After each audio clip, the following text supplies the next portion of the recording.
from Almighty Education. Today I am here with a new topic of quantitative aptitude, that is surds and indices. This is a very important topic of quantitative aptitude. बहुत सारे student को इनके जो laws है उनमें कुछ doubt होता है जिसकी वजह से वो एग्जाम में ये क्वेश्चन अटेम्प्ट नहीं कर पाते हैं। तो आज हम उन सारे डाउट्स को क्लियर करेंगे। ये वाला जो टॉपिक है वो मैंने आपका 3 पार्ट्स में डिवाइड किया है। ओके, एक पार्ट में मैं आपको बताऊंगी इनके बेसिक के बारे में, सेकंड और थर्ड पार्ट में हम इनसे रिलेटेड क्वेश्चंस डिस्कस करेंगे। ओके, तो आपके पास में सर्ड्स एंड इंडिसेस, क्योंकि हम दोनों मीडियम में चल रहे हैं ताकि जो इंग्लिश और हिंदी मीडियम दोनों मीडियम के जो स्टूडेंट्स हैं उनके लिए इजी हो इस टॉपिक को समझ पाना, इसीलिए मैं साथ साथ में आपको हिंदी में भी एक्सप्लेन कर देती हूँ। सर्ड्स एंड इंडिसेस, सर्ड्स को हिंदी में बोलते हैं आपके पास में करणी और इंडिसेस को हिंदी में बोलते हैं घातांक। तो इस टॉपिक का नाम है सर्ड्स एंड इंडिसेस और हिंदी में करणी एवं घातांक। तो सबसे फर्स्ट हम डिस्कस करते हैं लॉज ऑफ इंडिसेस। ओके, सबसे फर्स्ट हम डिस्कस करेंगे जो आपके इंडिसेस हैं उनसे रिलेटेड क्या क्या लॉज हैं, क्या क्या रूल्स हैं जो आपके क्वेश्चन को सॉल्व करने में हेल्प करेंगे। ओके, तो सबसे फर्स्ट आपके पास में है a की पावर m इंटू a की पावर n। अब मैं आपको एक और चीज एक्सप्लेन कर देती हूँ कि किस चीज को क्या बोलते हैं। ये जो आपके पास में नंबर है या जो भी मैंने यहाँ पे आपके पास में वेरिएबल लिया है a, इसको बोला जाता है बेस। जब पावर की बात करें तो इसको बेस बोला जाता है। और ये जो ऊपर मैंने नंबर लिखा है इसको क्या बोलते हैं, इसको हम बोलते हैं power. This one is base and this one is power. Power का ही दूसरा नाम है इंडेक्स।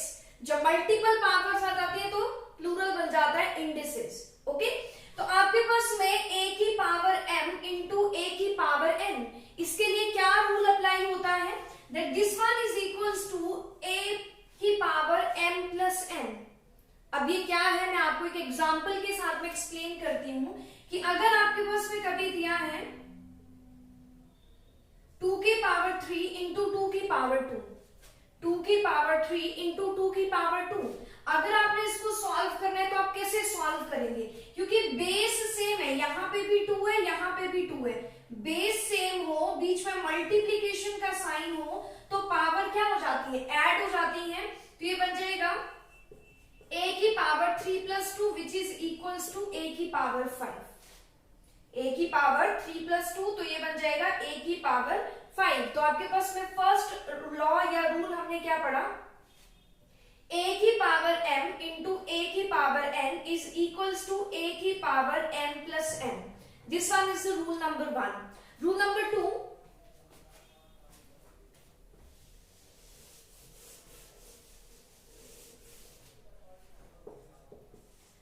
रूल नंबर 2, a की power m divided by a की power n।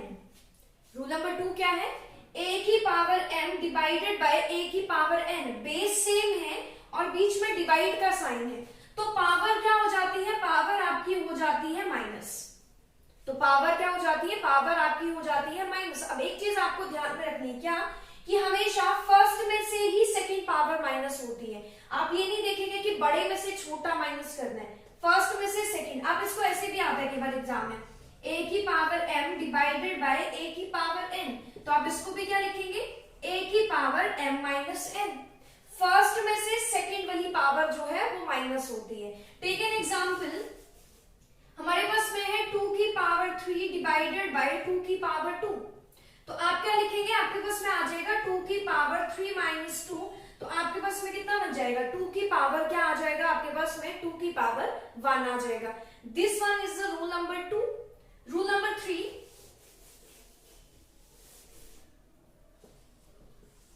Rule number 3, rule number 3 है a की पावर m इंटू b की power n। Rule number 3 क्या है, अब देखो बेस डिफरेंट है, यहाँ पे a है, यहाँ पे b है। दिस मीन फर्स्ट रूल तो अप्लाई नहीं होगा कि पावर प्लस हो जाएगी, बट हाँ अगर बेस डिफरेंट है लेकिन पावर सेम है तो हम उनको इकट्ठा लिख सकते हैं। इकट्ठा लिखने का मतलब है मैं इसको लिख सकती हूँ a इंटू बी पूरे की पावर n। इंडिविजुअली सॉल्व करने की जरूरत ही नहीं है। टेक एन एग्जांपल, 2 की पावर 3 इंटू 5 की पावर 5 की पावर 3। अगर आपको नहीं पता होगा तो आप कैसे करेंगे, 2 की पावर 3 को अलग से सॉल्व करेंगे, 5 की पावर 3 को अलग से सॉल्व करेंगे, फिर इन दोनों को आप करेंगे मल्टीप्लाई। ओके, बट आपको पता होना चाहिए कि अगर आप इस तरह से करेंगे तो आप लेंथी कर रहे हो। आप देखो सिंपल तरीका क्या है, हमें पता है कि बेस सेम हो, सॉरी बेस डिफरेंट हो और पावर सेम हो तो मल्टीप्लाई। 2 की पावर 3 इंटू 5 की पावर 3 को मैं लिख सकती हूँ 2 इंटू 5 की होल पावर 3। 2 इंटू 5 कितना होता है 10 की पावर 3, तो इजीली आपका आंसर आ जाएगा कितना 1000। ओके, तो ये था हमारा रूल नंबर 3, क्या कि अगर बेस डिफरेंट हो लेकिन अगर पावर सेम हो तो आपके पास में जो है आप उसको सॉल्व कर सकते हैं किसकी हेल्प से, कि आप बेस को मल्टीप्लाई कर दीजिए और पावर को सिंगल टाइम लिख दीजिए। This one is the rule number 3। Rule number 4 है आपके पास में कि अगर किसी नंबर की पावर नेगेटिव हो, a की पावर माइनस है, अगर किसी नंबर की पावर नेगेटिव हो तो उसको सॉल्व करने के लिए उसको पॉजिटिव करना पड़ता है। पॉजिटिव कैसे होता है, आप उस नंबर को ले जाइए डिनोमिनेटर में, वो पॉजिटिव हो जाएगा। मतलब आपके पास में अगर इस तरह से लिख देंगे तो ये बन जाएगा आपके पास में पॉजिटिव। ओके, अब देखिए किस तरह से, जैसे 2 की पावर है -2, आपसे बोला 2 की पावर -2 का आंसर निकालो, आप कैसे करेंगे, आप करेंगे 1/2 की पावर 2। आप क्या करेंगे 1/2 की पावर 2, तो 1/2 की पावर 2 आंसर आ जाएगा आपके पास में कितना 1/4। तो क्या हमने पढ़ा कि अगर किसी नंबर की पावर नेगेटिव हो तो उसको रिवर्स का मतलब है कि आप उसको डिनोमिनेटर में ले जाओ, वो आपकी पावर क्या हो जाएगी पॉजिटिव हो जाएगी। अब वैसे ही सेम अगर इस तरह से नेगेटिव थी हो 1/a की पावर माइनस है, अगर इस तरह से दिया 1/a की पावर माइनस है तो इसको अगर पॉजिटिव करना है तो ऊपर ले जाइए, ऊपर ले जाके पॉजिटिव हो जाएगा। ओके, तो अगर आपके पास में किसी भी नंबर की पावर नेगेटिव दी हो और आपको उसको पॉजिटिव करना है तो आप रिवर्स लिख दीजिए। रिवर्स का मतलब है जो नीचे है उसको ऊपर लिख दो, ऊपर वाले को नीचे लिख दो, तो जो पावर है आपकी वो क्या हो जाएगी पॉजिटिव हो जाएगी। This one is the rule number 4। Rule number 5। Rule number 5 क्या है, रूल नंबर 5 है अगर कभी भी किसी नंबर की पावर 0 आ जाती है, अगर कभी भी किसी नंबर की पावर 0 आ जाती है तो आप क्या करेंगे, उसका आंसर इज इक्वल्स टू 1 होता है, उसका आंसर इक्वल्स टू कितना हो जाएगा 1। फॉर एग्जाम्पल 10 की पावर 0, तो 10 की पावर 0 का आंसर कितना आएगा इक्वल टू 1। ओके, तो आपने याद रखना है कभी भी किसी नंबर की पावर 0 हो तो आंसर किसके इक्वल आएगा, आंसर इक्वल टू आपके पास में आएगा 1। रूल नंबर 6, अगर एक नंबर की मल्टीपल पावर्स दी हो, एक सिंपल नंबर है उसकी मल्टीपल पावर्स दी है, a की पावर m दी थी, फिर एक और पावर दे दी n, मान लो एक और पावर दे दी आपके पास में q, एक सिंगल नंबर है a और उसकी मल्टीपल पावर्स दी है m n q इस तरह से, तो आप उसको कैसे सॉल्व करेंगे, उसको सॉल्व करने के लिए आपके पास में जो मल्टीपल पावर्स हैं ये आपस में मल्टीप्लाई हो जाती हैं, ये जो मल्टीपल पावर्स हैं ये क्या हो जाती है मल्टीप्लाई हो जाती है, m into n into Q, m into n into Q. Okay, तो क्या है कि अगर एक नंबर की मल्टीपल पावर्स दी हो तो वो पावर्स क्या हो जाती है मल्टीप्लाई हो जाती है। टेक एन एग्जाम्पल, एग्जाम्पल है हमारे पास में 2 की पावर फर्स्ट दिया है 3, फिर दिया है 2 और फिर दिया है 5। 2 की पावर 3, फिर दिया है 2, फिर दिया है 5, तो आंसर क्या बनेगा, आंसर बनेगा 2 की power 3 2s are 6 and 6 5s are 30, तो आंसर बन जाएगा 2 की पावर कितना आ जाएगा 30 आ जाएगा। तो अगर एक नंबर की मल्टीपल पावर्स दी हैं तो पावर क्या हो जाती है, पावर आपके पास में हो जाती है मल्टीप्लाई। तो ये था हमारा नेक्स्ट रूल। अब इसके बाद वाला जो रूल आता है हमारे पास में रूल नंबर 7। रूल नंबर 7 है हमारे पास में कि अगर आपके पास में इस तरह से आ रहा है a की power m is equals to b की पावर m, मतलब मतलब इक्वल टू के दोनों साइड दो नंबर हैं जो कि डिफरेंट डिफरेंट हैं, लेकिन उनकी पावर सेम है। जो पावर यहाँ पे है वही पावर सामने वाली साइड है। तो इसका रिजल्ट क्या आता है? इसका रिजल्ट ये बनता है that a is equals to v। इसका रिजल्ट क्या बनता है? इसका रिजल्ट बनता है a equals to b। Okay, take an example. हमारे पास में दिया है 2 की पावर 3 एंड x की पावर 3, 2 की पावर 3 एंड x की पावर 3। तो अभी अभी हमने रूल पढ़ा कि अगर मुझे इस x की वैल्यू निकालनी है तो कौन सा रूल अप्लाई करना पड़ेगा कि इक्वल टू के दोनों साइड पावर सेम है, यहाँ पे भी 3 और यहाँ पे भी 3 है। तो मैं लिख सकती हूँ that x is equals to 2। x की वैल्यू कितनी आ जाएगी? x की वैल्यू हमारे पास में आ जाएगी 2। तो ये था हमारे पास में रूल नंबर 7। अब इसी से रिलेटेड एक और रूल आता है हमारे पास में, रूल नंबर 8। तो रूल नंबर 8 क्या है? रूल नंबर 8 है कि अगर आपके पास में इस तरह से दिया है, दिस मीन्स कि आपके पास में यहाँ पे जो नंबर है वही नंबर सामने वाली साइड है, बेस सेम है। जो नंबर यहाँ पे है वही नंबर सामने वाली साइड है। ओके, और यहाँ पे पावर डिफरेंट डिफरेंट है। तो क्या रूल है कि अगर इक्वल टू के दोनों साइड अगर बेस सेम है तो मैं पावर्स को इक्वेट कर सकती हूँ। मतलब मैं ये लिख सकती हूँ that m is equals to n। अब देखिए कैसे, 2 की पावर 3 और 2 की पावर x, 2 की पावर 3 इक्वल टू 2 की पावर x। ये x की वैल्यू निकालनी है, बेस सेम है तो ज्यादा कुछ करने की जरूरत नहीं, आप सिंपल लिख सकते हैं that x is equals to कितना आ जाएगा आपके पास में? 3 आ जाएगा। ओके, तो ये हो गया आपके पास में।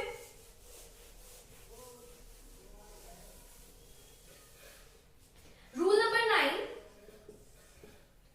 अगर आपके पास में इस तरह से दिया है a की पावर 2, या 2 की बजाय कुछ और ले लेते हैं, a की power m is equals to v, a की power m equals to b।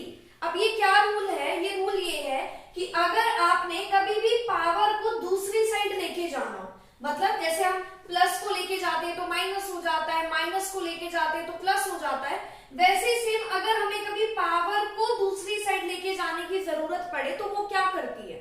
तो देखिए, सबसे पहली चीज कि अगर कभी भी पावर को दूसरी साइड लेके जाना पड़े तो वो जाएगी तो पावर में।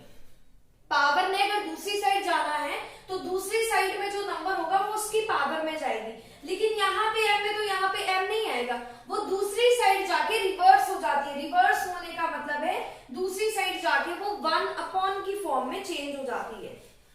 ठीक है, या जिसको 1 को बोलते हैं रूट की फॉर्म में चेंज हो जाती है। टेक एन एग्जाम्पल, जैसे दिया है x square is equal to 16। x square equal to हमारे पास में दिया है 16। अब अगर मैंने इस पावर को x की वैल्यू निकालनी है तो पावर को दूसरी साइड लेके जाना है, तो जब मैं पावर को दूसरी साइड लेके जाऊंगी तो दूसरी साइड जाके ये बन जाएगी 16 की पावर 1/2, और 1/2 को ही हम क्या बोलते हैं? Square root. ओके, तो 16 का स्क्वायर रूट हमारे पास में कितना आता है? 4 आता है। तो क्या चीज हमने पढ़ी कि अगर कभी भी हमने पावर को दूसरी साइड लेके जाना है तो हम लेके जा सकते हैं, बस कंडीशन क्या है कि जब भी पावर दूसरी साइड जाएगी तो वो 1 यहाँ बोल सकते हैं रूट की फॉर्म में जो है वो चेंज हो जाएगी। ओके, तो फ्रेंड्स ये थे हमारे पास में रूल्स किससे रिलेटेड? इंडिसेस से रिलेटेड लॉज, जो आगे हम जब क्वेश्चन करेंगे तो वहां पे ये जो लॉज है या रूल्स जो है वो आपके अप्लाई होंगे। ओके, अब नेक्स्ट हम लेते हैं किसका? नेक्स्ट हम लेंगे आपका सर्ड्स, या जिसको हम हिंदी में क्या बोलते हैं? करनी। कि करनी से रिलेटेड हमारे पास में क्या क्या रूल्स हैं, क्या क्या लॉज हैं, हम डिस्कस करेंगे। आपके पास में जो हमारे सर्ड्स, हिंदी में करनी से रिलेटेड जो जो हमारे पास में रूल्स आते हैं वो कौन कौन से हैं और उनको कैसे अप्लाई करेंगे वो हम सीखेंगे हमारी नेक्स्ट क्लास में। ओके, तो देखिए फर्स्ट रूल क्या है?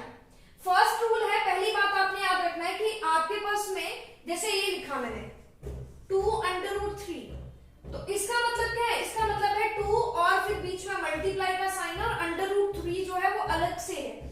जब भी कोई नंबर किसी का रूट बनता है तो वो हमेशा यहाँ पे मेंशन किया जाता है, मतलब इस वाले एरिया में मेंशन किया जाता है, तब वो उस नंबर का क्या होता है? रूट होता है। तो वो चीज आपने ध्यान में रखनी है।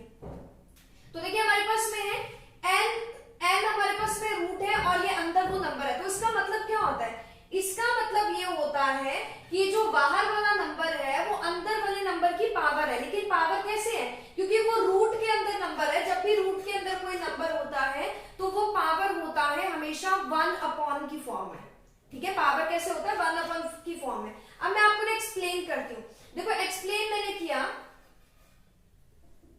मैंने यहाँ पे लिख दिया √16। तो √16 का मतलब क्या होता है, √16 का मतलब होता है 16 की पावर 1/2। इसको बोलते हैं स्क्वायर, स्क्वायर रूट, स्क्वायर मतलब 2। ठीक है, तो 16 की पावर 1/2 और जिसको आप बहुत इजीली आंसर निकाल के कितना लिख देते हो, 4 लिख देते हो। तो आपके पास में क्या चीज है कि रूट में कभी भी यहाँ पे नंबर लिखा है तो वो बीच वाले नंबर की पावर है, लेकिन पावर कौन सी फॉर्म में, पावर है वो आपकी 1 अपॉन की फॉर्म में। अब देखो नेक्स्ट मैंने क्या लिखा है, नेक्स्ट मैंने लिखा है कि अगर दो डिफरेंट नंबर मल्टीप्लीकेशन में है लेकिन उनका रूट कंबाइंड है, रूट एक ही दिया तो आप उसको अलग अलग करके लिख सकते हैं, n√a इंटू n√b। आपका कभी भी गलत नहीं होगा। देखो मान लो मैंने ऐसे लिख दिया 16 इंटू 9, मैं लिख दिया 16 इंटू 9, तो मैं इसको क्या लिख सकती हूँ, मैं इसको लिख सकती हूँ √16 into √9। √16 equals to 4, √9 equals to 3 and 4 into 3 equals to कितना आ जाएगा, 12 आ जाएगा। तो क्या चीज है, दो डिफरेंट नंबर अगर एक ही रूट के अंदर है तो हम उनको अलग अलग करके लिख सकते हैं। सेम रूल अप्लाई होगा हमारा डिवाइड में भी, कि डिवाइड में दो नंबर है लेकिन रूट एक साथ है तो हम उनको अलग अलग करके जो है वो लिख सकते हैं। नेक्स्ट रूल को थोड़ा सा ध्यान से समझिएगा, क्या मैंने लिखा है आपके पास में इस तरह से दिया है, मान लो 3 और यहां पे दिया है 27 और यहां पे पावर दी है 2। ये चीज मैं बोल रही हूं कि आपके पास में रूट तो दिया ही दिया है, साथ में पावर भी दी है। तो एक तरीका तो क्या है आपके पास में कि जी आप इसका पहले रूट निकाल लो और बाद में स्क्वायर कर दो, या फिर आप इसको ऐसे भी लिख सकते हैं 27 की पावर, ये तो 2 तो ठीक है, मैंने बताया था यहाँ पे जो भी नंबर होगा वो बाहर वाले नंबर की पावर होगा 1 अपॉन करके। 1 अपॉन का मतलब है वो डिनोमिनेटर में आएगा, तो डिनोमिनेटर में आने का मतलब है आप इसको लिख सकते हैं 27 की पावर कितना, 2/3। ओके, तो आपके पास मैं दोबारा एक्सप्लेन कर देती हूँ कि पावर दी है ना आपके पास में ऑलरेडी 2 और मैं बोल रही हूँ रूट भी दिया है साथ में, तो रूट वाला नंबर हमेशा कहाँ जाता है, डिनोमिनेटर में जाता है। तो आप इसको डायरेक्ट लिख सकते हैं 27 की पावर कितना, 2/3। ओके, नेक्स्ट रूल आपके पास में क्या है, नेक्स्ट रूल है ये वाला, जैसे हमने पीछे इंडिसेस में पढ़ा एक ही नंबर की मल्टीपल पावर्स दी हो, तो वैसे ही सेम रूल है कि एक ही नंबर के अगर आपके पास में क्या दिए हो, मल्टीपल रूट्स दिए हो।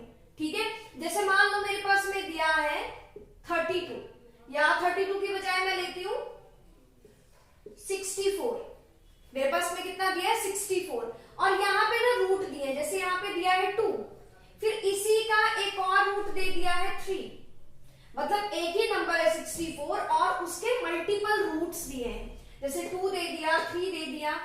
ठीक है, अब इसको आप कैसे सॉल्व करेंगे, तो बोला इसको सॉल्व करने का तरीका ये होता है कि जो जितने भी उसके मल्टीपल उन्होंने रूट्स दिए होते हैं वो मल्टीप्लाई हो जाते हैं, जैसे इंडिसेस में मल्टीप्लाई हो गए थे, तो 3 इंटू 2 कितना बन जाएगा, 6 बन जाएगा और यहाँ पे कितना आ जाएगा, 64 आ जाएगा।